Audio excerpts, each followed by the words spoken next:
बिस्मिल्लाहिर्रहमानिर्रहीम। अस्सलामुअलैकुम। Welcome to Urdu novels, your horror story channel. नए आने वाले दोस्तों से गुजारिश है कि वो हमारे चैनल को सब्सक्राइब करें और साथ ही न्यू वीडियो के नोटिफिकेशन के लिए बेल आइकॉन को भी जरूर दबाएं। सुबह शाम इसी तरह गुजरते रहे। मैं अब इस माहौल का आदी हो गया था। मुझे मेरी जिन्नाती सिफात मिलने की बज़ाहिर कोई सूरत नजर नहीं आ रही थी, सो मैंने भी फिलहाल सब्र कर लिया।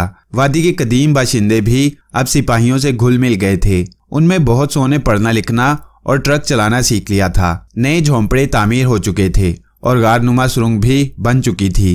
अब उसे पहले से ज्यादा महफूज और कुशादा बना दिया गया था। इस अरसे में हमें बाहर की खबरें भी मिलने लगी थीं। हमारे पास अखबार भी आने लगे थे। उन अखबारात में डाकू रंजीत सिंह के मुतालिक अजीब अजीब खबरें कभी कभी शाया होती। हुकूमत, आईजी रहमान, डीआईजी डिसूजा और उनके साथ सिपाहियों की भी तलाश में थी। आला हुक्काम ने नवाब दाऊद खां के इस बयान पर यकीन नहीं किया था कि खुद डीआईजी रहमान उसकी तमाम दौलत और जवाहरात उड़ा ले गया। नवाब के पास इसका कोई सबूत नहीं था। गांव वालों ने सिर्फ इतनी गवाही दी थी कि पुलिस को उन्होंने गांव में आते और वापस जाते देखा था। आईजी रहमान वगैरह की गुमशुदगी के बारे में तरह तरह की क्या सराइयां हो रही थीं। उनकी तस्वीरें भी कई बार अखबारात में शाया हो चुकी थीं। उन तस्वीरों को देखकर खुद आईजी रहमान और डिसूजा हैरत में रह गए थे कि लो, उन्होंने हमें सचमुच का आईजी और डीआईजी बना दिया। वो इस पर बहुत देर तक हंसते रहे। मैं भी बेदिली से उनका साथ देता रहा। मैं तो वाकिफ था कि वो वाकई पुलिस अफसरान हैं। 2-3 कामयाब डाके हमने और डाले। उनमें भी हमने ऐसी जहानत का सबूत दिया कि पुलिस को हमारी गर्द भी ना मिली। इस पर हमारे हौसले भी अब पहले से बढ़ गए थे। अब हम बाकायदा चैलेंज देकर डाके मारते थे। जहां भी हमारा खंजर और खत पहुंच जाता, वहां से हम नाकाम वापस ना आते। उनमें से किसी जागीरदार या जिम्मेदार की ये जरूरत नहीं होती थी कि वो पुलिस को हमारी मुतवक्का आमद से मतला कर दे। अब मेरे साथ कभी कभार तफरीहन सरीता भी डाकुओं में शामिल हो जाती थी। हमारे ठिकाने से कोई 70 मील दूर एक राजवाड़ा था। उस पर गुरनाम सिंह की नज़र थी। उसके राजा का नाम शमशेर सिंह था। वो बहुत जालिम और जाबिर मशहूर था। आज तक उस पर किसी ने हाथ नहीं डाला था। हमारी शोहरत यकीनन शमशेर सिंह तक भी पहुंच चुकी थी। हमने हस्बे मामूल उसे धमकी भरा खत रवाना कर दिया, लेकिन इस मर्तबा हमारा अंदाज़ा गलत निकला। हम जैसे ही संतापुर की हदूद में दाखिल हुए, हम पर जहन्नुम के धाने खोल दिए गए। हम इसके लिए कतई तैयार न थे। मैं घबरा गया कि इस डाके में सरिता भी मेरे साथ थी। मुझे अपनी कोई फिक्र नहीं थी। हाँ, सरिता की तरफ से जरूर फिक्रमंद हो गया। गुरनाम सिंह उस रोज कुछ ज्यादा ही जोश में था। मुकाबला सख्त था। हमें पेशकदमी में खासी दुश्वारी हो रही थी। राजा ने यकीनन पुलिस को हमारा खत पहुंचा दिया था। हम अभी उसकी किलानुमा हवेली से खासी दूर थे। पूरा कस्बा फायरिंग से गूंज रहा था। पुलिस भी गालबन खासी तादाद में थी। मैंने जल्द ही महसूस कर लिया कि मेरे साथी पसपा होने लगे हैं। ये सूरत हाल मेरे लिए तशवीशनाक थी। करीब ही एक टूटे हुए मकान की आड़ लिए हुए डिसूजा फायरिंग कर रहा था। उसने मेरी परेशानी को भांपकर कहा, वेल सरदार, काहे को घबराता है? अभी हमारे पास बहुत एमुनिशन है। हम अभी ऑर्डर करता, ग्रेनेड फेंको ग्रेनेड। डिसूजा की इस राय से मैंने इत्तफाक किया। हम पूरी तैयारी से चले थे और हमारे पास खासी तादाद में दस्ती बम मौजूद थे। फिर दस्ती बम फेंके जाने लगे।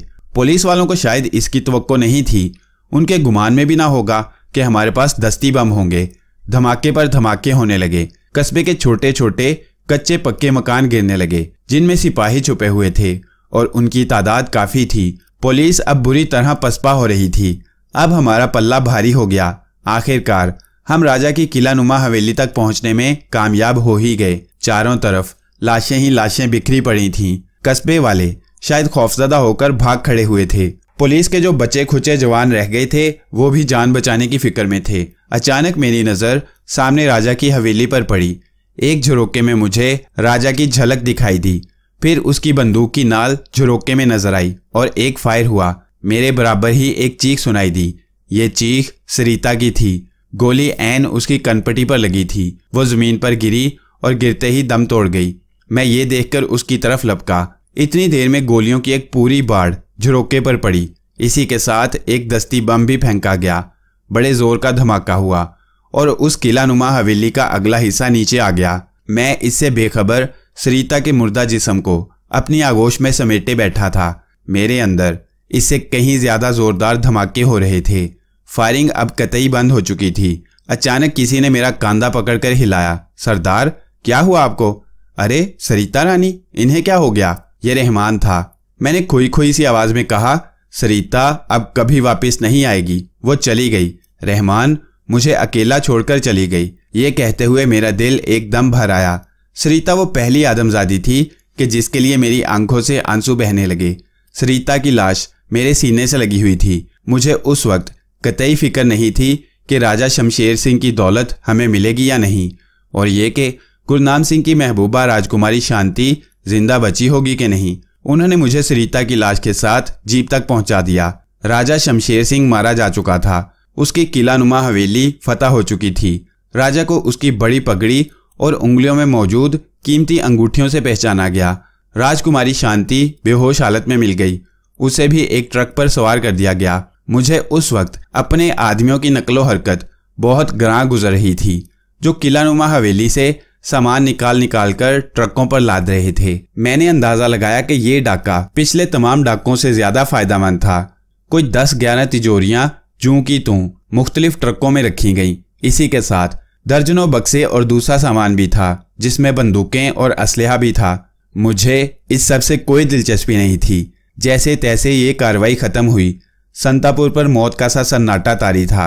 जब हमने उसे खैरबाद कहा, ये पूरा काफिला गोलवादी की तरफ रवाना हुआ। मेरे साथ जीप में गुरनाम सिंह, रहमान, डिसूजा, चिरंजी और रामस्वरूप थे।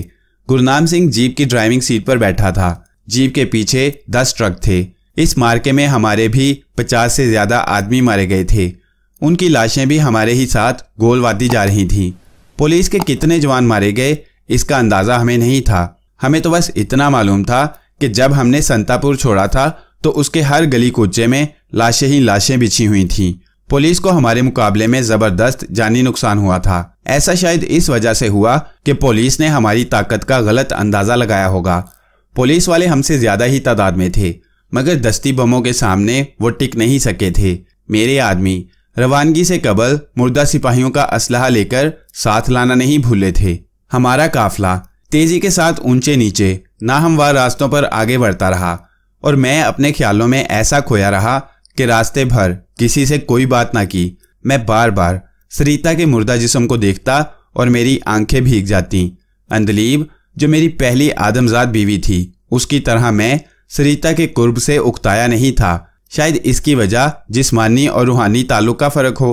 अंदलीब से मेरा सिर्फ जिस्मानी रिश्ता इस्तवार हुआ था, मगर सरिता को मैंने अपने जिस्मो जाह की तमाम तर सदाकतों के साथ चाहा था। मेरा दिल इस खून आशाम और वहशत व बर्बरियत से भरी हुई जिंदगी से यकसर उचाट हो गया। मेरे लिए सारी दुनिया अंधेर हो गई। सरिता के बाद अब मौजूदा जिस्म में मेरे लिए कुछ नहीं रहा था। शायद वो सरिता का इश्क ही था जिसने मुझे रंजीत सिंह के जिस्म को कबूल करने पर आमादा किया था, वरना तो मैं यहाँ चंद रोज से ज्यादा रहना पसंद न करता, ना ही अपने ग्रोह को इतना मजबूत और मुनज़्ज़म करता। हमारा ग्रोह हद दर्जा मुनज़्ज़म और मजबूत था। उसे इस मंजिल तक पहुंचाने में रहमान और डिसूजा को बहुत दखल था। उन्होंने अपनी खुदादाद सलाहियतों को बुरुए कार लाकर ग्रोह में एक तंजीम और फौजी स्पिरिट सी पैदा कर दी थी। वादी में रोज निशानेबाजी की बाकायदा मशकें होती, तरह तरह की जिस्मानी और जहनी ताकतों का मुजाहरा होता, वक्त पर उठना और वक्त पर सोना, यूनिटों के कमांडर का हुक्म मानना, सब कुछ कतई फौजी अंदाज में होता। रहमान और डिसूजा ने वादी के कदीम बाशिंदों को भी अपने रंग में रंग लिया था। गोल वादी को उन्होंने किसी की पनाहगाह से एक फौजी कैंप में तब्दील कर दिया था। काफिला गोल वादी में दाखिल हुआ। मैं नहीं कह सकता कि किस तरह तमाम मराहिल तय हुए। न जाने कब सरिता की अर्थी मरघट पहुंची और न जाने कब उस फूल बदन को शोलों की जुबानें चाट गईं। मुझे तो सब कुछ ख्वाब सा लग रहा था। मैं न रो रहा था न हंस रहा था, और मेरी ये कैफियत सब पर जाहिर थी। सभी इस बात से वाकिफ थे कि मुझे सरिता से कितनी मोहब्बत थी। फिर ख्वाब ही के से आलम में मरघट से मेरी वापसी हुई। जब मैं लौटकर झोंपड़े में पहुंचा तो बड़े ठाकुर ने मुझे सीने से लगाकर रोना शुरू किया। ठकराइन की भी आहें और सिसकियां मेरी समाज से टकराईं तो जैसे कोई बंद टूट गया। मेरी ये हालत देखकर गुरनाम सिंह जैसे पत्थर दिल शख्स की भी सिसकियां निकल गईं, जिसने अपनी जवान बहन लाजो की मौत पर सवाए चंद आंसू बहाने के जब्त से काम लिया था। उस वक्त झोंपड़े में वादी के सभी अहम अफराद मौजूद थे और सभी की आंखें भीगी हुई थीं। उन्हें अपने सरदार के दुख का पूरा अंदाजा था। किसी तरह वो भयानक और काली रात कट गई जिसने मेरा सब कुछ छीन लिया था। मेरा सब कुछ सरिता ही तो थी। दूसरी सुबह एक नया ही इनकलाब लेकर आई। मैं अपने अंदर कतई बदल चुका था। मैंने अपने तमाम जानिसारों को जमा कर लिया और उनसे कहा, तुम अपने लिए दूसरा सरदार खुद ही मुंतखब कर लो। अब मैं इसके लिए कतई मौजू नहीं हूँ। वो सब मेरी बात सुनकर दंग रह गए और कहने लगे कि ये नामुमकिन है, ऐसा हरगिज़ नहीं हो सकता। अगर ये नामुमकिन है कि तुम मेरी जगह किसी दूसरे को सरदार कबूल कर लो तो एक दूसरा रास्ता भी है। मैं बोला, क्या? बैक वक्त कई आवाज़ें उभरी। दूसरा रास्ता यह है कि तुम इस जिंदगी को तर्क कर दो। मैंने जवाब दिया, मैं एक मर्तबा पहले भी मुल्तान के करीबी जंगल में छुपे हुए डाकुओं को राह रास्त पर ला चुका था, लेकिन ये मामला उससे ज़रा मुख्तलिफ था। फिर जज्बाती लहजे में अपनी बात जारी रखते हुए मैंने मजीद कहा, कत्लो गारतगरी का ये बाजार बंद कर दो जिसमें बीवियां अपने शोहरों से, बहनें अपने भाइयों से और माएँ अपने बेटों से महरूम कर दी जाती हैं। बोलो, मैं तुम्हारा जवाब सुनने का मुंतज़िर हूँ। मेरी ये बात उनके लिए पहली तजवीज़ से भी ज़्यादा हैरत अंगेज़ और अजीब थी। उन्हें जैसे सकता सा हो गया। कुछ देर के बाद मुझसे उन्होंने पूछा कि ये कैसे मुमकिन है? तुम ये सब मुझ पर छोड़ दो। मैं जानता हूँ कि ये फ़ैसला करना इतना आसान नहीं कि फौरी तौर पर जवाब दिया जा सके। मैं तुम्हें आज शाम तक सोचने का मौका देता हूँ। मैंने तुम सबको इसीलिए बुलाया था कि मुझे तमाम वादी में तुम ही लोग सबसे ज़्यादा अजीज़ हो। तुम्हारी मर्जी और मंशा के बगैर मैं कोई कदम उठाना नहीं चाहता। मैं इस हकीकत से भी आगाह हूँ कि तुम लोग भी दुनिया की हर शय से ज़्यादा मुझे चाहते हो। फ़िलहाल मेरी बातें अपने आप ही तक महदूद रखो और याद रखना कि या तो तुम कोई दूसरा सरदार मुंतखब करने का फ़ैसला करोगे या फिर वहशत व बर्बरियत की ये ज़िंदगी छोड़ देने का फ़ैसला। तुम्हें इन दोनों में से कोई एक फ़ैसला करना है। अगर तुमने दूसरा फ़ैसला किया कि ये ज़िंदगी तर्क करने पर आमादा हो तो मुझे भी अपने हमरा पाओगे। नहीं, इतनी जल्दी नहीं। तुम शाम को फिर मुझसे यहीं मिलोगे। इस वक्त मुझे तन्हा छोड़ दो। मैंने दानिस्ता उस वक्त ये मीटिंग रहमान और डिसूज़ा के झोंपड़े में रखी थी। वो दोनों साथ साथ एक कुशादा झोंपड़े में रहते थे। रहमान नए झोंपड़ों की तामीर के बाद हमारे झोंपड़े से यहाँ उठ आया था। वो सब लोग अपने अपने कामों पर चले गए। उनका रुख यकीनन बड़े झोंपड़े की तरफ था जहाँ गुज़िश्ता रात के डाके का माल तकसीम होने वाला था। माल की तकसीम का काम बड़े ठाकुर के सुपुर्द था। मैं अकेला उस झोंपड़े में रह गया और वो लोग चले गए तो उठकर बेचैनी से टहलने लगा। मेरा जहन उस वक्त बड़ी तेज़ी से काम कर रहा था। मुझे अपने जानिसार साथियों पर एतमाद था कि वो मेरे हक़ में फ़ैसला देंगे, मगर अभी शाम बहुत दूर थी। टहलते टहलते थककर मैं बिस्तर पर लेट गया और थोड़ी ही देर में मेरी आंख लग गई। जब मेरी आंख खुली तो दोपहर हो चुकी थी। मैंने देखा कि रहमान और डिसूज़ा झोंपड़े के चबूतरे पर बैठे हुए खाना पकाने में मसरूफ़ हैं। उन्होंने मुझे बेदार देखकर खाने के लिए इसरार किया। मुझे कतई भूख प्यास नहीं थी, हालांकि कल से अब तक मैंने कुछ नहीं खाया था। मैंने इनकार कर दिया। वो दोनों फिर खाना खाने लगे। मैं उठा और मुंह हाथ धोकर झोंपड़े में टहलने लगा। मेरा जी उस वक्त बिल्कुल ये नहीं चाह रहा था कि बड़े झोंपड़े में जाऊं, जहां मैंने सरिता के साथ एक आदमजात बनकर अपनी ज़िंदगी के बेहतरीन दिन गुजारे थे। वो ये जाने बगैर इस दुनिया से रुखसत हो गई थी कि उसका आशिक एक आदमजात रंजीत सिंह नहीं बल्कि जिनजाद अली अलीश था। मुझे ये सोचकर ही वहशत सी होती कि अब वहाँ सरिता नहीं होगी। मैं खुद को इस तन्हाई को बर्दाश्त करने का अहल नहीं पा रहा था। बड़े ठाकुर और ठकराइन को शायद मेरे यहाँ मौजूद होने की इतला मिल चुकी थी। मुझे रहमान से मालूम हुआ कि जब से मैं सोया हूँ वो दोनों कई मरतबा चक्कर लगाकर जा चुके हैं। गुज़िश्ता रात एक लम्हे को भी मेरी पलक नहीं झपकी थी। मैं रात भर करवटें बदलता रहा था। मुझे जागे हुए अभी कुछ देर गुजरी थी कि फिर वो दोनों आ गए। रंजीते, बड़े ठाकुर ने मुझे मुखातिब किया। उसका लहजा गमगीन था। चल हमारे साथ झोंपड़े में चल, हमें अकेलापन खाए जा रहा है। हम तेरे बगैर वहाँ नहीं रह सकते।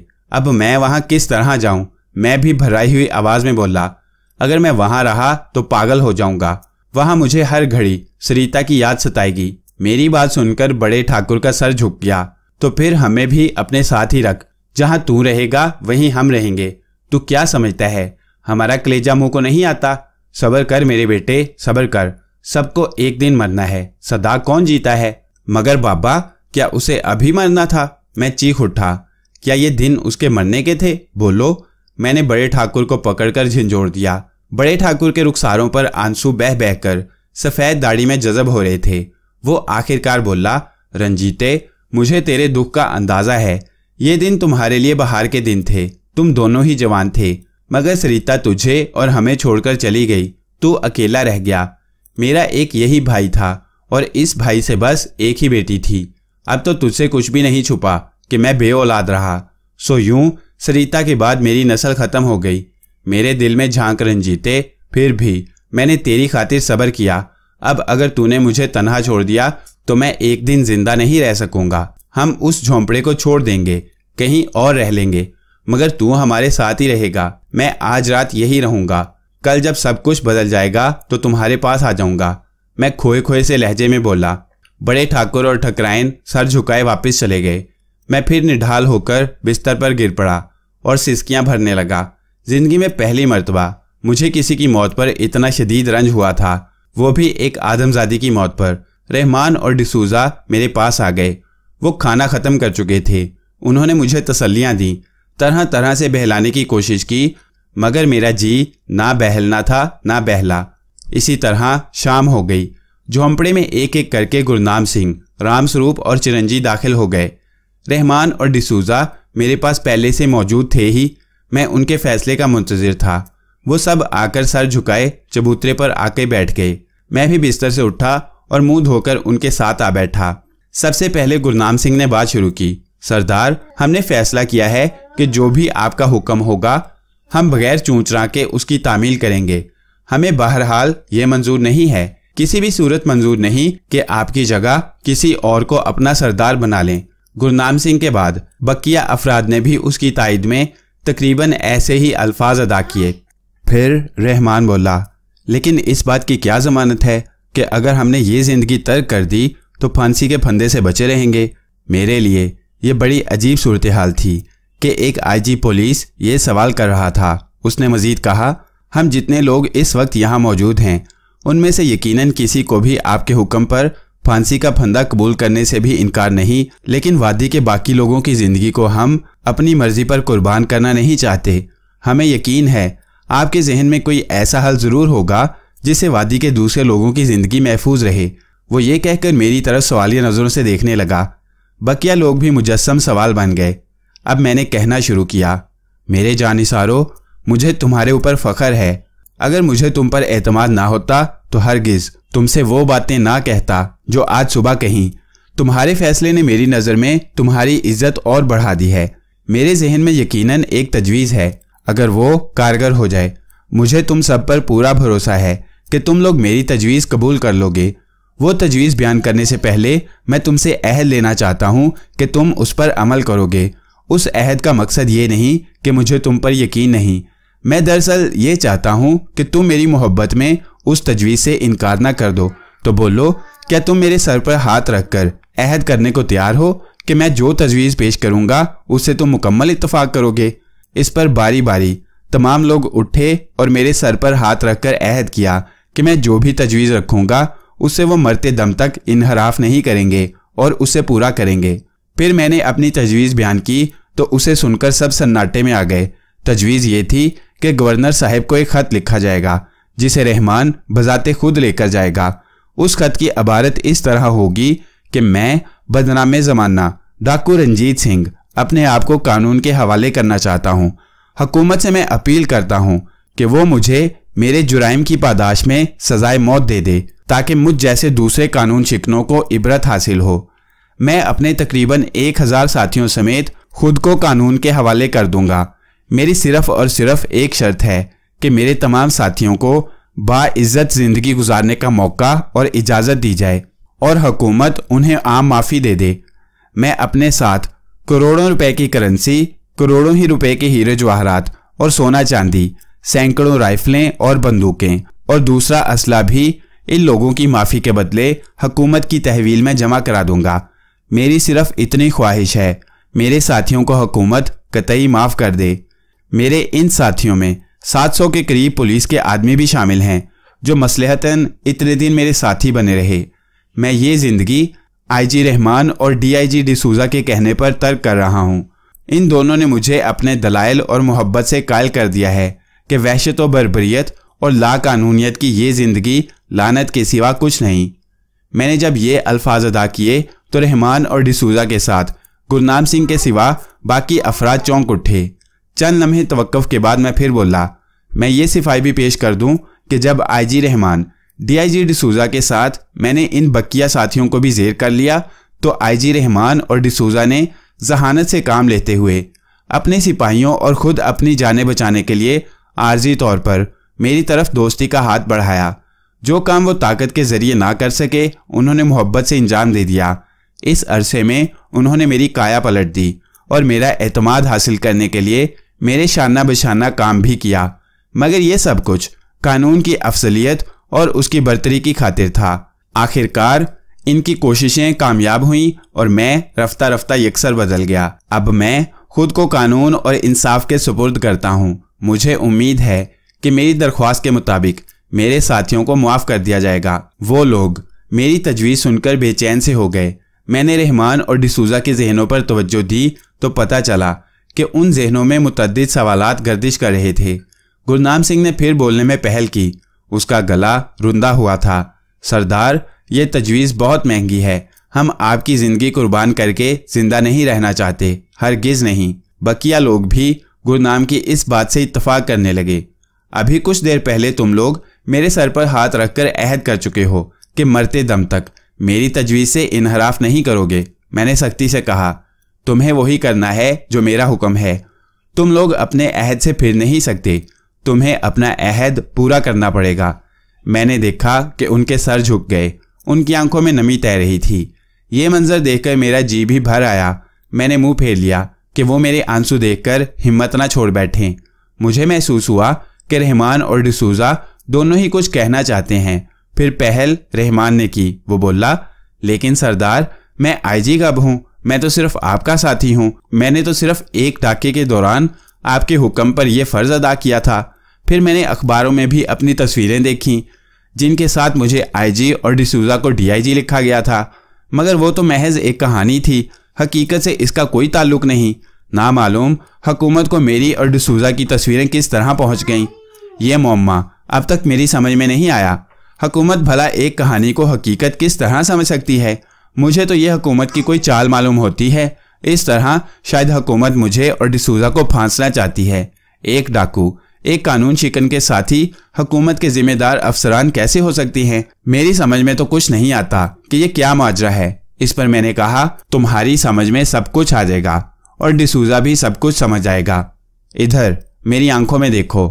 रहमान ने मेरी आंखों में देखा। इसी के साथ हम दोनों ही को झटका सा लगा। उसका जहन मेरे जहन की गिरफ्त में आ गया। तुम यकीन करो कि तुम ही आईजी रहमान हो। मेरे जहन ने उसे बावर कराना शुरू किया। तुम्हें अब से कुछ अरसे पहले की वो शाम याद आ रही है जब तुमने डीआईजी डिसूजा और पुलिस की भारी तादाद के साथ मशहूर डाकू रंजीत सिंह के ठिकाने गोल वादी पर हमला किया था। तुम अपनी पिछली जिंदगी याद कर रहे हो। तुम्हें सब कुछ याद आता जा रहा है। अपने सिपाहियों को तुम हथियार फेंकने का हुक्म दे रहे हो इसलिए कि तुम्हें डाकुओं ने दो तरफ से घेर लिया है। अब तुम्हें सब कुछ याद आ चुका है। तुमने अपने आदमियों की जिंदगी बचाने के लिए मसलहतन सरदार रंजीत सिंह से आर्जी तौर पर दोस्ती कर ली है और तुम हकीकत में उसके जानिसार बन चुके हो। लेकिन क्योंकि तुम्हें कानून की बालादस्ती पर यकीन है इसलिए रंजीत को रफ्ता रफ्ता राह रास्त पर लाकर इस जिंदगी से नफरत पैदा करा रहे हो। तुम्हें सरदार रंजीत सिंह से बेपनाह मोहब्बत हो गई है। तुम वादी की जिंदगी कतई नहीं भूले।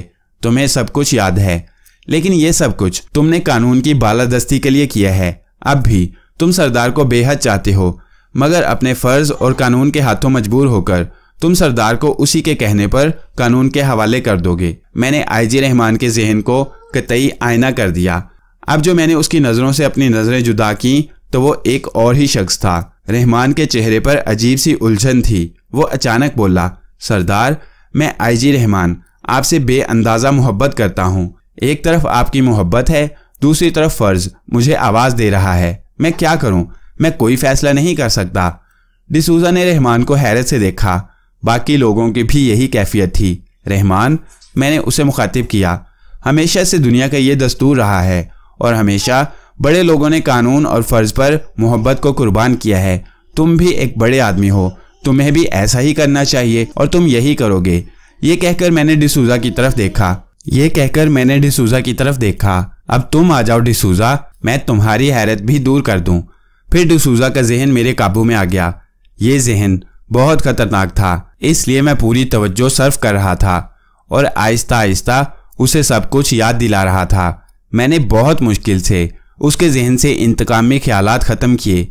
मेरे जहन ने उसके जहन को हुक्म दिया, डिसूजा, अब तुम पूरी तरह अपनी पिछली ज़िंदगी में वापस जा चुके हो, मगर जिसने तुम्हारे बाप को कत्ल किया था वो मैं नहीं बल्कि मेरा दादा था जो मर चुका है। तुम्हें इसलिए जहन से इंतकाम के ख्याल को कतई तौर पर झटक देना चाहिए, यूं भी कि तुम मौजूदा सरदार रंजीत सिंह को अपने माँ बाप से ज़्यादा चाहते हो। इस तरह आखिरकार वो शख्स भी राह रास्त पर आ गया जिसने अपने बाप की मौत पर डाकू रंजीत सिंह से इंतकाम लेने का अहद किया था। लंदन से उसने हिंदुस्तान तक का सफ़र इसीलिए किया था और पुलिस में नौकरी भी इसी घर से की थी। अपने बाप के मारे जाने की खबर उसे लंदन ही में मिली थी। डिसूजा अब सर झुकाए रोते हुए कह रहा था, मैं अपने फादर की रूह से शर्मिंदा हूँ। मैं उनका इंतकाम नहीं ले सका, मगर ये अब मेरे बस में कब है। वो शख्स तो मर चुका जिसने मेरे फादर को मारा था। सरदार, हम आपको चाहता है और अब हम खुद अपने हाथों से आपको कानून के हवाले करेगा। हमारा तो सब कुछ आप था। हमारा बाप मरा, फिर माँ मरा, हमारा इस दुनिया में कोई नहीं था, आप था, लेकिन आप भी हमारा साथ छोड़ गया सरदार। डिसूजा ये कहकर मुझसे लिपट गया। बाकी लोग हैरत और रहम के मिले जुले जज्बात के साथ उसे समझाने लगे।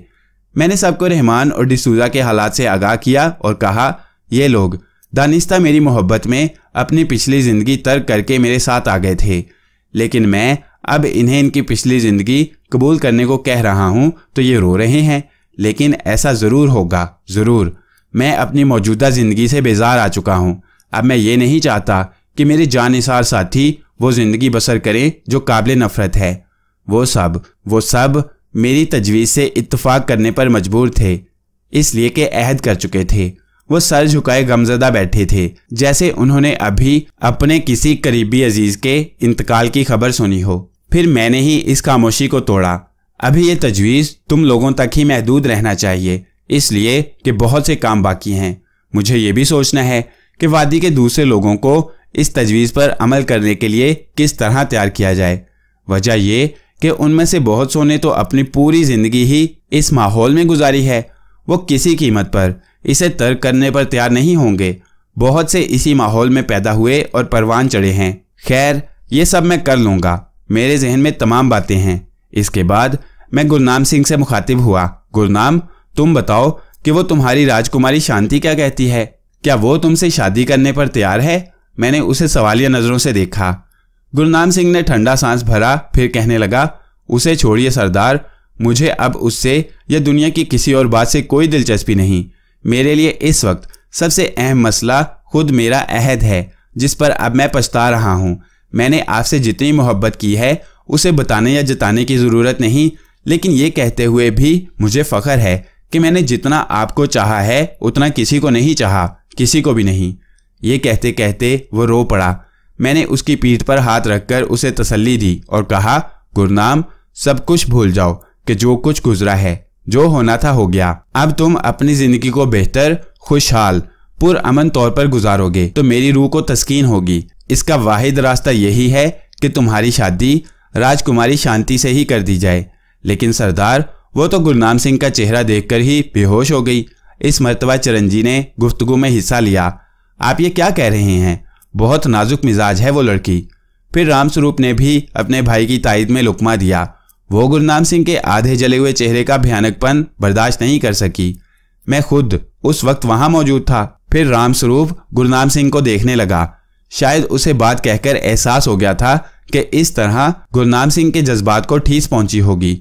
वो इसीलिए माजरत करने लगा। गुरनाम सिंह बोला, हाँ, मेरा चेहरा इतना ही भयानक है कि सरदार के सिवा मुझसे कोई मोहब्बत नहीं कर सकता। मगर उसने ठंडा सांस लिया और अपना फिक्रा अधूरा ही छोड़कर सर झुका लिया। मुझे उसके दुख का अंदाज़ा था।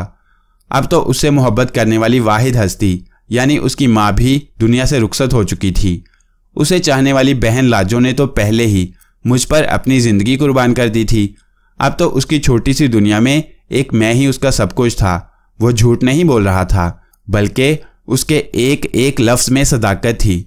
अचानक मेरे जहन में एक ख्याल बिजली की तरह कौंध गया। मैंने गुरनाम सिंह से पूछा, ये बताओ गुरनाम कि इस वक्त राजकुमारी कहाँ है? वो हैरान सा मेरी तरफ देखने लगा, फिर बोला, वो मेरे ही झोंपड़े में है, मगर मैं उस झोंपड़े में किस तरह जा सकता हूँ? वो मुझे देखकर बेहोश हो जाती है। जब मैं झोंपड़े में दाखिल हुए बगैर बाहर ही खड़े होकर उसे देखने की कोशिश करता हूँ तो अंदर से सिसकियों और रोने के सिवा कोई आवाज़ नहीं सुनाई देती। गुरनाम, बिछड़ने से पहले मैं तुम्हें एक तोहफा देना चाहता हूँ। वो तोहफा राजकुमारी शांति है। और वो मेरी बात काट कर बोला, मगर सरदार, ये सब कुछ तुम मुझ पर छोड़ दो। मैं बोल उठा, मुझे वहां ले चलो, अभी इसी वक्त, आज रात ही तुम्हारी शादी उसके साथ कर दी जाएगी। चिरंजी, रामस्वरूप वगैरह मुझे हैरत से देखने लगे, लेकिन गुरनाम सिंह को गालिबन मेरी बात की तस्दीक पर कुछ यकीन सा था, इसलिए कि वो अब तक बहुत कुछ देख चुका था। आईजी रहमान, डिसूजा वगैरह की नफरत को उसने खुद अपनी आंखों से मोहब्बत में बदलते देखा था। गुरनाम सिंह मेरे साथ चल दिया। चिरंजी और रामस्वरूप अपने झोंपड़ों की तरफ रवाना हो गए। गुरनाम सिंह अपने झोंपड़े का ताला खोलकर बाहर ही रुक गया। झोंपड़े में तारीकी थी। मैंने जैसे ही झोंपड़े में कदम रखा, नुस्वानी चीख सुनाई दी। मैं गुरनाम सिंह नहीं हूँ, मैंने फौरन बता दिया, बल्कि मैं तुम्हें इस कैद से रिहाई दिलाने आया हूँ, इसलिए चीखने चिल्लाने की ज़रूरत नहीं। मेरी बात सुनकर लड़की दोबारा नहीं चीखी। मैं फिर झोंपड़े से बाहर गया और गुरनाम सिंह को आहिस्ता आवाज़ में मुखातिब किया, करीबी झोंपड़े से मशाल मांग लो। गुरनाम सिंह मशाल ले आया। उससे मैंने गुरनाम सिंह के झोंपड़े की मशाल रोशन कर दी। फिर जो मशाल मंगवाई थी बाहर जाके वापस कर आया। इस मर्तबा अंदर आते ही मैंने झोंपड़े का दरवाज़ा भेड़ दिया। अब मैंने उस लड़की को देखा। वो लड़की वाकई बहुत हसीन थी। पतले पतले नाजुक सुरख होंठ, बड़ी बड़ी आंखों में वहशत नाचती हुई, बड़े बड़े खुले हुए बाल, गले में कीमती मोतियों का हार और हाथों में जगमग करती सोने की अंगूठियां। पतली दुबली फूल जैसी राजकुमारी शांति उस वक्त बहुत खूबसूरत लग रही थी। नरम बिस्तर पर वो घुटनों पर अपनी ठोड़ी रखे मुझे हैरत से देख रही थी। आखिर उसकी मीठी आवाज़ सुनाई दी, कौन हो तुम? बज़ाहिर वो 3 लफ्ज़ थे, मगर उनमें इतना रस था जिसकी मिठास मैंने अपनी रूह तक में महसूस की। मैं तुम्हारा एक खैरख्वाह हूँ राजकुमारी, मैंने जवाब दिया। देखो, इधर देखो। जैसे ही उसकी नज़रें मुझसे मिली, वो पूरी तरह मेरे काबू में आ गई। अब मेरा जहन उसे हुक्म दे रहा था, तुम अपनी पिछली ज़िंदगी कतई भूल जाओगी। तुम अपनी पिछली ज़िंदगी भूल रही हो, भूल चुकी हो। तुम पहले कौन थी नहीं जानती। तुम्हें सिर्फ इतना मालूम है कि तुम गुरनाम सिंह को बेइंतहा चाहती हो और वो भी तुम पर जान देता है। तुम उसके बगैर जिंदा नहीं रह सकती। तुम्हें उसके चेहरे से भी प्यार है। तुम उसकी सूरत देखकर कतई नहीं डरती, बल्कि तुम्हें उस पर प्यार आता है। तुम्हारा सब कुछ गुरनाम सिंह है। तुम उसके लिए पैदा हुई हो। तुम्हें उससे इश्क है। तुम उसके लिए अपनी जान तक दे सकती हो। होश में आने के बाद तुम ये भूल जाओगी कि तुम्हें इसके लिए किसी ने मजबूर किया था। मैं तुम्हारा सरदार रंजीत सिंह हूँ, जिसे तुम उसी तरह चाहती हो जिस तरह तुम्हारा गुरनाम उसे चाहता है। तुम्हारा सरदार तुम्हारे बड़े भाई की तरह है। मैंने उसकी तरफ से नजरें हटा ली। उसके जहन ने खफीफ सी मुज़ाहमत की थी। चंद लम्हे बाद वो मुझसे मुखातिब हुई, सरदार, गुरनाम सिंह कहाँ गया है? सुबह से उसका पता नहीं। वो बाहर ही है, अभी भेजता हूँ, मैंने जवाब दिया। मैं बाहर निकला ही था कि गुरनाम सिंह मुझसे लिपट गया और बेख्तियार मेरी पेशानी का बोसा ले लिया। जाओ गुरनाम, राजकुमारी तुम्हारा इंतजार कर रही है। मेरी तरफ से ये तोहफा कबूल करो। आज ही रात तुम दोनों की शादी कर दी जाएगी। नेक काम में देर कैसी? क्या तुम इस पर राजी हो? वो क्या कहता? उसकी खुशी छलकी पड़ रही थी। बेहतर है सरदार, जो आपका हुक्म। ये कहकर वो झोंपड़े में चला गया। जाते जाते मैंने पलट कर देखा। खुशी के सबब गुरनाम सिंह ने झोंपड़े का दरवाज़ा भी बंद नहीं किया था। राजकुमारी को मैंने गुरनाम सिंह की आगोश में सिमटते देखा। गुरनाम सिंह उस पर झुका हुआ था। मेरे सीने से जैसे एक बोझ हल्का हो गया। अब मैं ये खुशखबरी बड़े ठाकुर को सुनाना चाहता था, इसलिए मेरे कदम बड़े झोंपड़े की तरफ उठने लगे। मैं बड़े झोंपड़े में पहुंचा तो देखा वो सुनसान पड़ा था। मेरा माथा ठिनका। मुझे देखकर एक पड़ोसी नौजवान आगे बढ़ा और बोला, सरदार, बड़े ठाकुर ने झोंपड़ा बदल दिया है। अब वो इससे तीसरी गली में चले गए हैं। वहां एक झोंपड़ा खाली पड़ा था। उस झोंपड़े में पहले गणेश रहता था, जो अकेला ही था। आखिरी डाके में वो मारा गया। बड़े ठाकुर अब उसी झोंपड़े में चले गए हैं। सारा सामान भी वहीं पहुंचा दिया गया है। उस नौजवान से ये इतला पाकर मैं आगे बढ़ गया। मैं तीसरी गली की तरफ चलने लगा, जो ज्यादा दूर नहीं थी।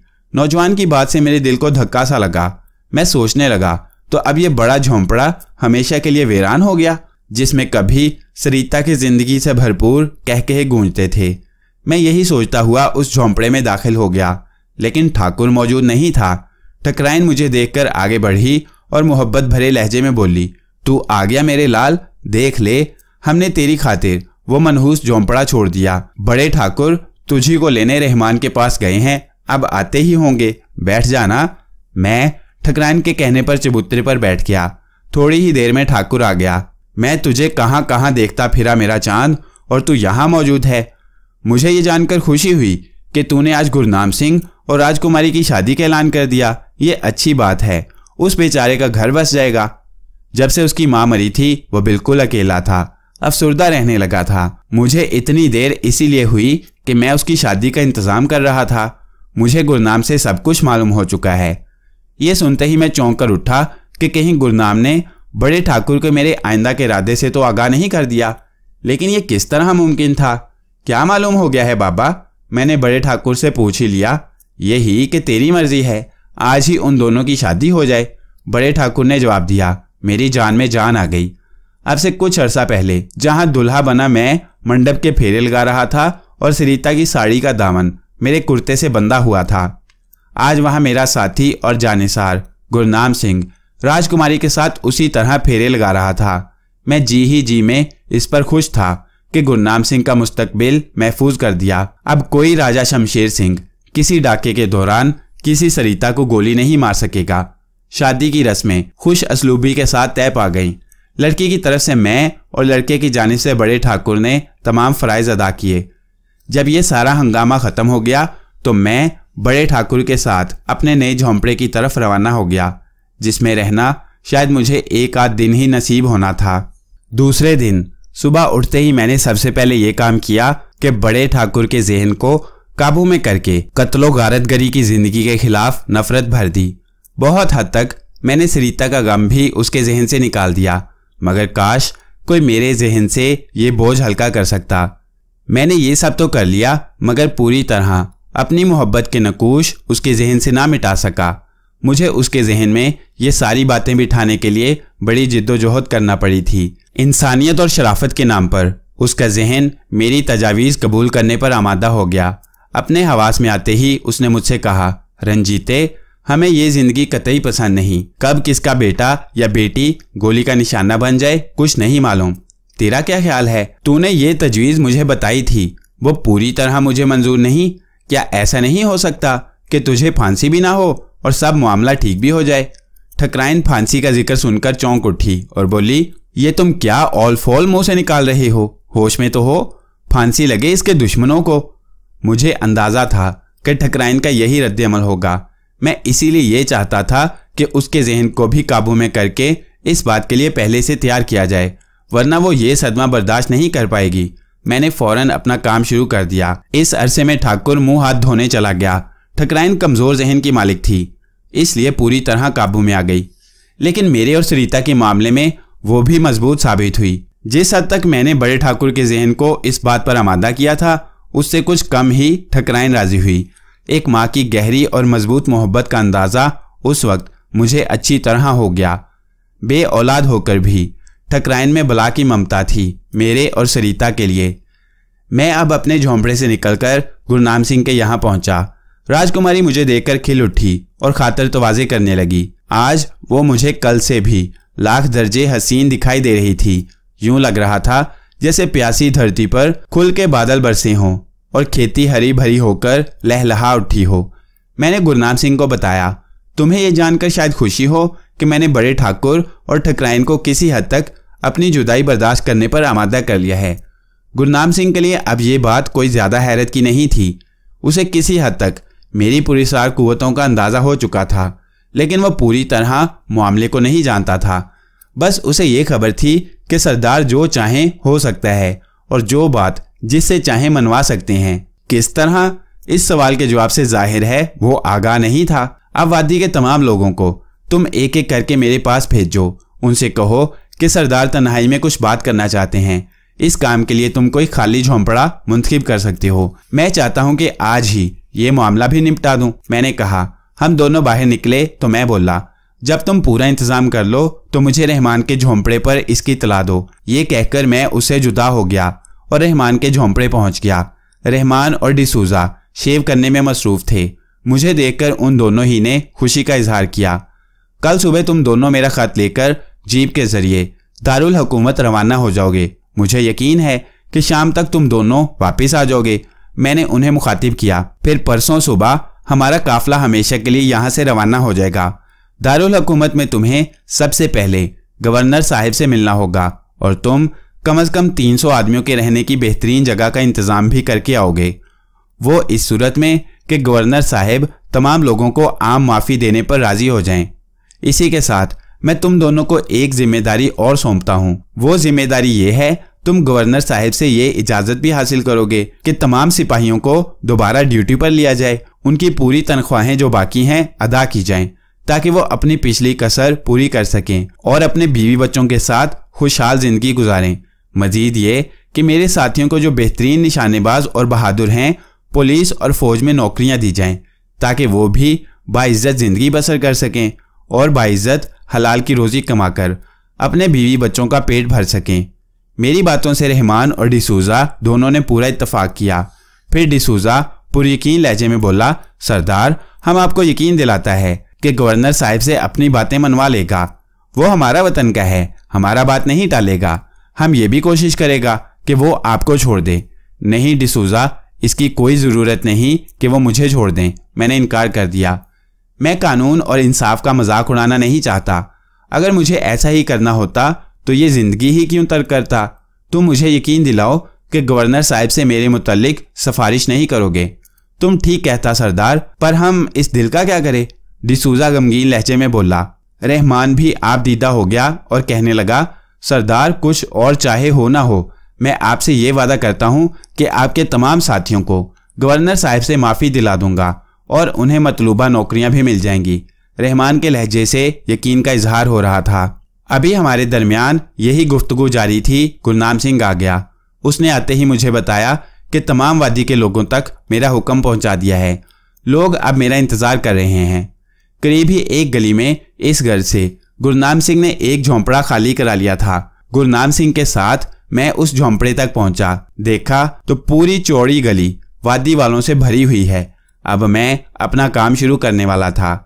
एक एक करके लोग आते रहे और मैं उनके जहनों को तब्दील करता रहा।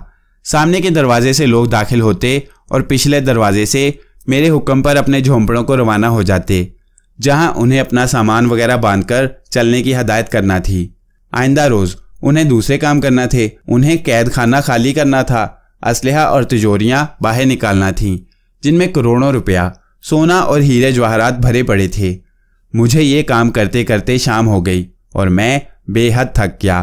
तमाम सिपाहियों को अब अपनी पिछली ज़िंदगी याद आ चुकी थी, लेकिन मैंने उनके जहन से वादी की ज़िंदगी के नकूश नहीं मिटाए। उन्हें सब कुछ याद था। हाँ, मैंने उसमें इतना इजाफा ज़रूर किया कि उन्होंने सब कुछ आईजी और डीआईजी की मंशा के मुताबिक किया। उन्हें ये इल्म था कि वो यहाँ आर्जी तौर पर हैं।